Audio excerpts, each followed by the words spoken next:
Now and then we do a special introduction for audience here, but also for the viewers at home. Cameras everywhere. And tonight we are very proud to have Linda May Han O. Linda, welcome. And yeah, maybe I think you know who she is, right? But just for some people who are watching who don't know, for sure, like the past decade, you went up like a rocket, I think, and playing with great bands, with Dave Douglas, with Joe Lovano.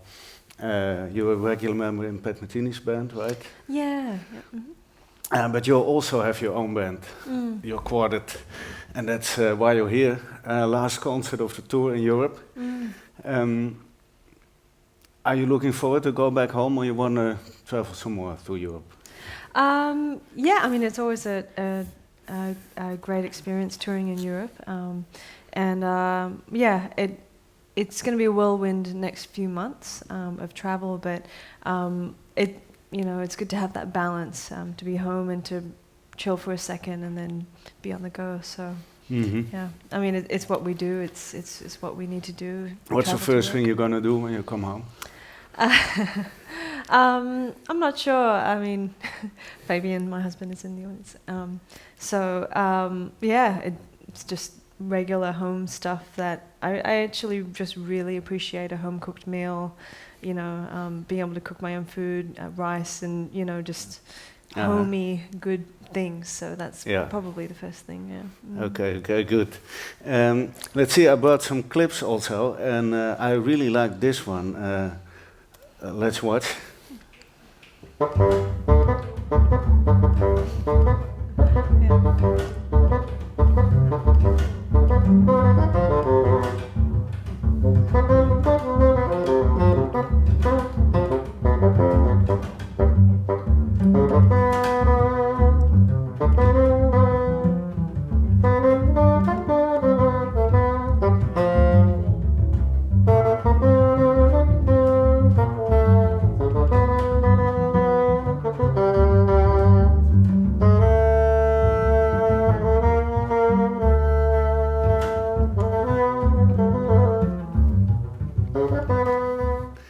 That's Ben Wendell, the saxophone player and bassoon player.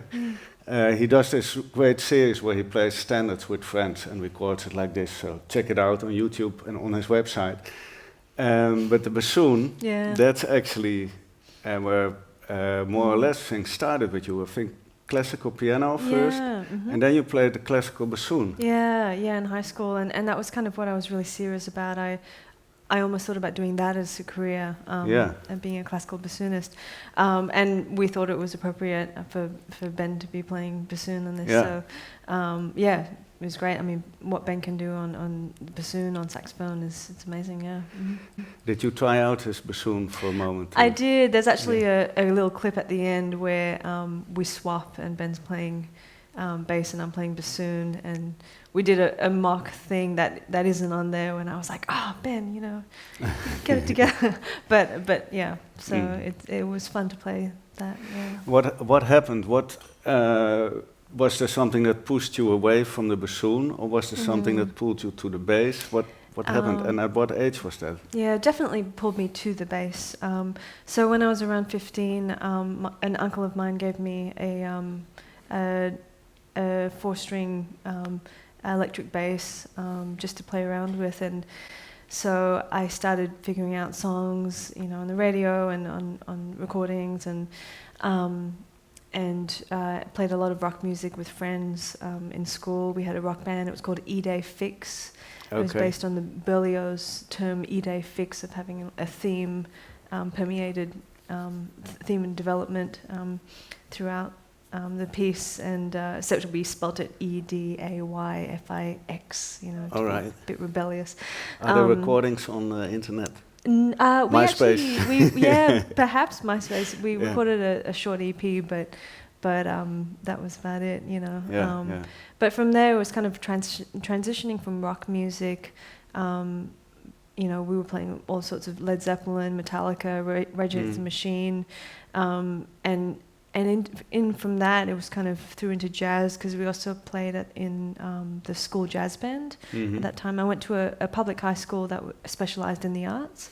Yeah, this was all in Perth in Australia. Yeah, exactly. And from there, it was kind of listening more to jazz, and then starting to absorb some of the local jazz scene, and getting to know some of the people at the conservatory in Perth, and playing actually bassoon within the jazz composers orchestra. That was kind of a big element to the scene, especially for up-and-coming composers at the conservatory. So I got to witness a lot of that, and that kind of pulled me to the bass, as well as recordings. I went in from rock into kind of Jaco and Weather Report, and through that into jazz, and then what made me transition to upright bass was listening to Ray Brown on Night Train, Oscar Peterson's Night Train, and so. All right.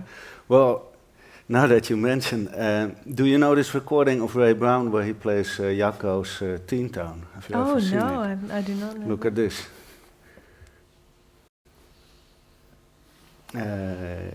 Sorry. I mean, look at this.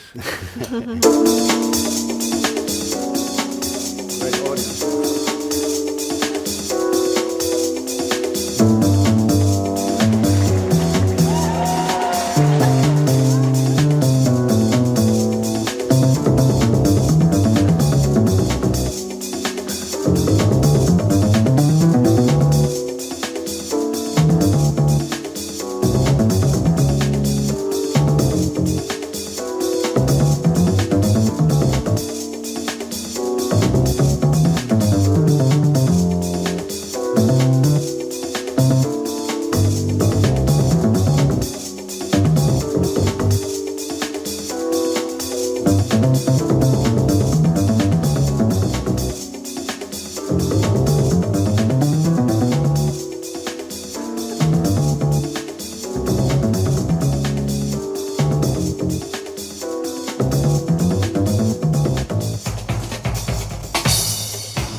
Is it actually possible? It's not. Have you ever tried to play it on the? Not really. Yeah, I mean that. I really appreciate whoever did that they actually did really pay attention to the fingering and took the time to. Is it accurate, the fingering? How Well, something I liked, so I want to play it. I'm sorry about it. But well, one of the things that Ray Brown on the bass, his sound is so big. I heard a rumor that you went to the gym to. Oh yeah.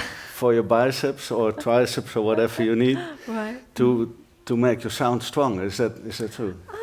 Well, I wouldn't say it was necessarily to make my sound stronger. It's more of a necessity, especially carrying around such a big instrument, and sometimes even with electric or bass amp,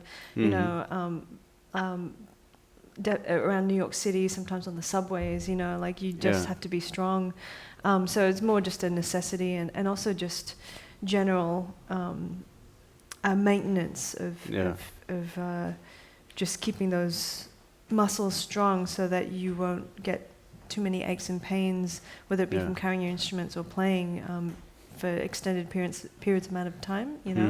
So those kind of working out and strengthening your muscles is more for that than anything else. In terms of sound, it's kind of it's such a combination of different things. Left-hand technique, the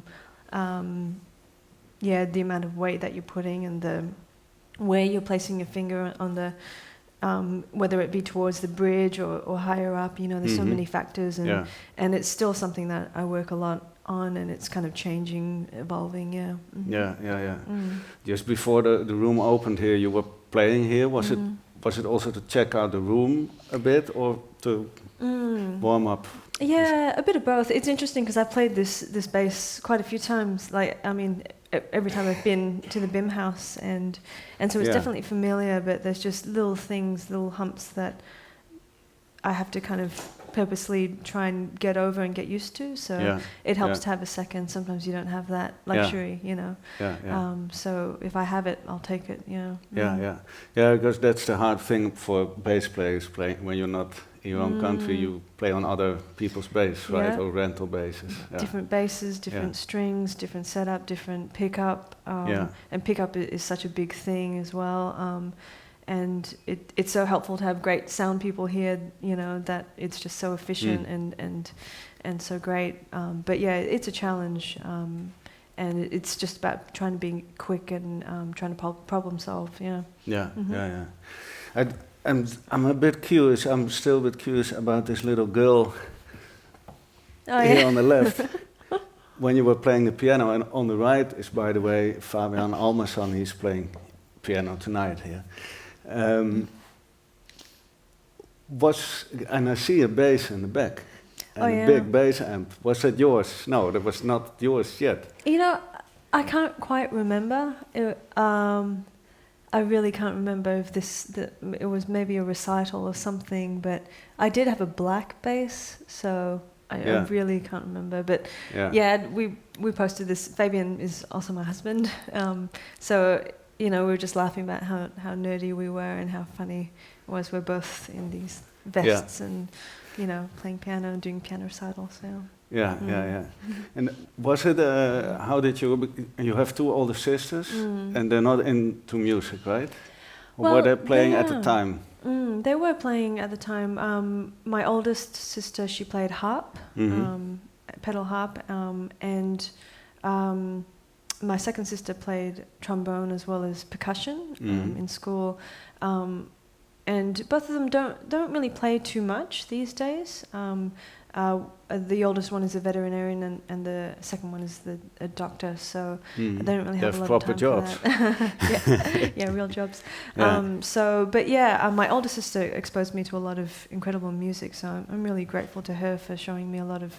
She exposed me to everything from Michel Andegucello to John Zorn to Miles Davis, you know, all sorts of things, and Primus, you know, all sorts of cool things that I'm grateful for her. And what did your parents think when you decided to really pursue a career in music? They weren't thrilled, because I think their concept of music as a career was more as a fallback, you know, and like a lot of parents, I mean, it's especially immigrant parents, it's all about security, whether it be stability of jobs or financial security. So they weren't thrilled, but you know, it's just something that happened, and I'm here now. I think they must be proud right now, right? I hope so. They don't say it out loud. That's parents. That's parents. You were talking about the scene in Perth, and I hope I'm correct, but you maybe know this guy. Oh yeah.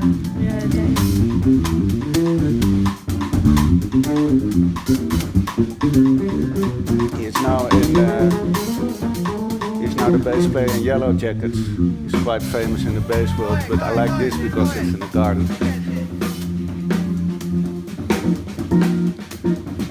So Dane Alderson, what I understand, because you're kind of the same age, but he had an influence on you continuing the bass.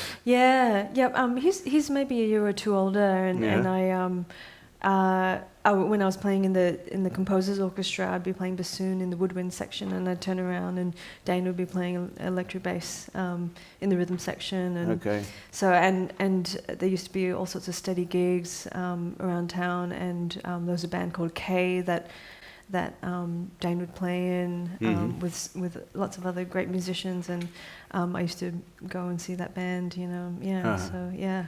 He has a lot more strings on his bass. So you have this. Is there there are people who would like to have more and more strings on the bass, or 5, 6, 7. Have you ever considered? Oh, your bass is not; it's downstairs. But you have 4-string electric bass. Yeah. Have you ever considered having a one with an extra string, or? Yeah, I do have a 5-string bass. It's a 5-string Fender, and I played that for a long time. And that was great for certain things, and having that low B string was great for, you know. I was playing a lot of gospel at one point, and just having that low beefy string. At the moment, this is, you know, I'm liking this 4-string P bass. Yeah. So. All right. Well, you just mentioned that Fabian Almazan is your husband. Here, are you together? The wedding picture. It's all on the internet. Yeah, I know. And nothing is secret. So I was wondering, is it possible to not talk when you tonight after the concert you go into the hotel, and do you talk about the show? Yeah, definitely. It's never like a, you know, let's sit down and talk about this. It's such a big part of our lives, you know. Yeah. And sometimes it's hard to keep it separate in terms of work and just being human, but it all kind of flows into each other, and it informs each other, you know. Our music is a reflection of our lives and what we do with them, and kind of vice versa, you know. Like it's sometimes we have to be okay, this is this time, and we have to compartmentalize it a little bit. But you know, we talk a lot about music, about why we play it, about, you know, what we're doing, what we're working towards, you know. And it's great to be able to have that understanding too. When you talk about why you're playing, what kind of things are you saying then? Yeah, I mean, all sorts of things of what we bring, what we bringing to the table, and who are we moving? You know, who are we trying to kind of stir some emotion with, you know, and a lot of it is about how can we move things, how can we push something in a different direction and create something that's tangible, that someone can actually walk away and be like, wow, okay, that was something different that I haven't experienced before, and this moved me, you know. And whether it be moments of really positive things, or whether it be some slight tension and release, you know, those elements are important to us. And also just searching for better, trying to better ourselves as musicians and sharpen our skills, and just have a better skill set and be prepared with different musicians, different situations, you know. I personally find that really exciting.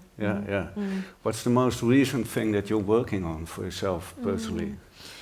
Yeah, so I mean, I've been doing a lot more writing. I have a new album that comes out in mid-May, and that features Greg Ward, who you'll hear tonight on alto sax, Chess Smith on drums, Matt Mitchell on piano, and a string quartet, as well as a vocal group in Venue, which is from Melbourne, Australia. So I've been doing a lot more writing and more larger ensemble writing, and thinking about that, and on the bass, I'm sharpening a lot more of classical elements that I didn't really hone in on necessarily, transitioning from electric bass through upright bass. So working on some more arco and just always just strengthening fundamentals, rhythm, time. You know, there's always something to work on and work towards. But you're. Maybe you can end a bit with this. You're a teacher as well. You teach at Manhattan School of Music. Is that like a regular every week thing, or are it like sometimes you're there for a semester, or how does it work? I actually teach at the new school now. I was at the Manhattan School of Music pre-college. At the moment, I'm at the new school in New York, and I take a combo class as well as private lessons there. Okay. Yeah. And you yourself, you took lessons from this gentleman, Ron Carter. Here is in 1964 with Miles Davis.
What do you think of this solo?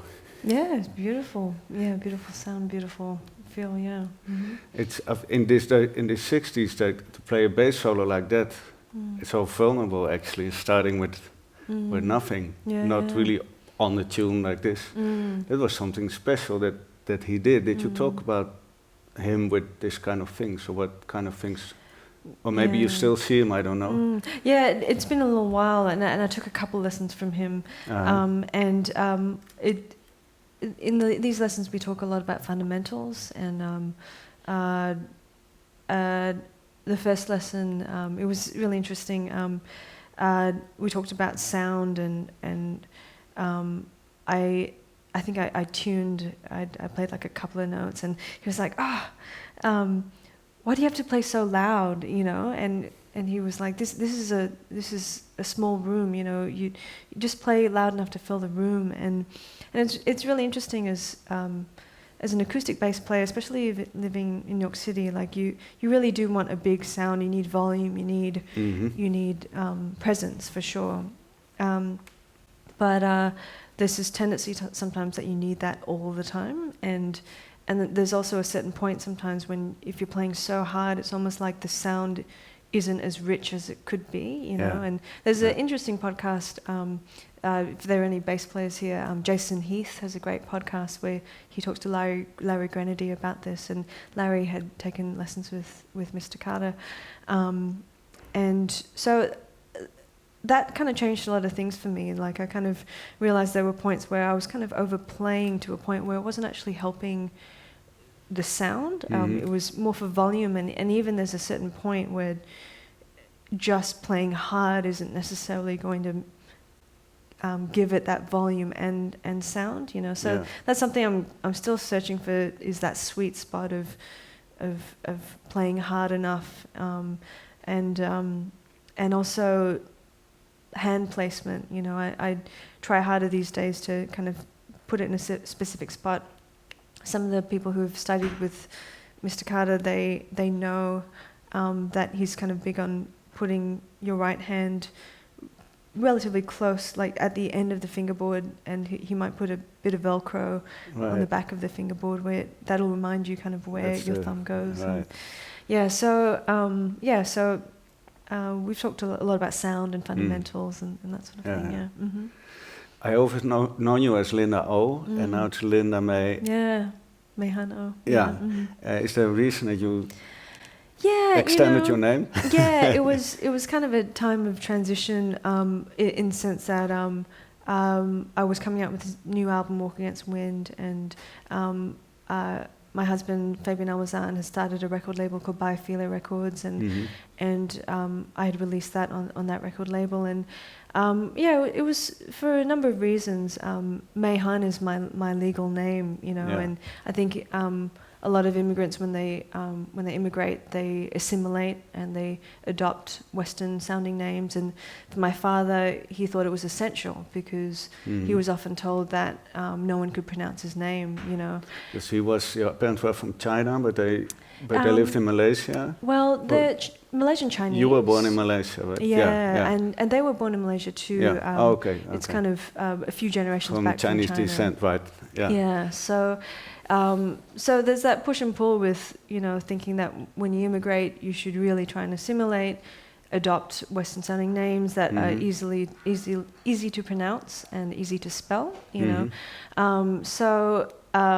So that's when Linda came in, you know, and Mayhan has always been a part of me, and there came a point I just wanted it in my professional setting too, you know. Yeah. Which means more letters, unfortunately, on, you know. More or less on the bill. Yeah. Which can cause problems. But you know, it just felt like the right thing to do and the right time for me to do it. So Okay. Yeah. When you this is the last question. When a student ends his term with you and you say goodbye, what is your final advice? If they're graduating from school, I would say be as resourceful as you can, be as self-aware as you can. Things that work for other people may not work for you, so you're going to have to kind of think a little outside the box for certain things, and and just stay grounded. Yeah. Yeah. Mm-hmm. Okay, thanks very much. Right, thank you. Linda Meijer Ho.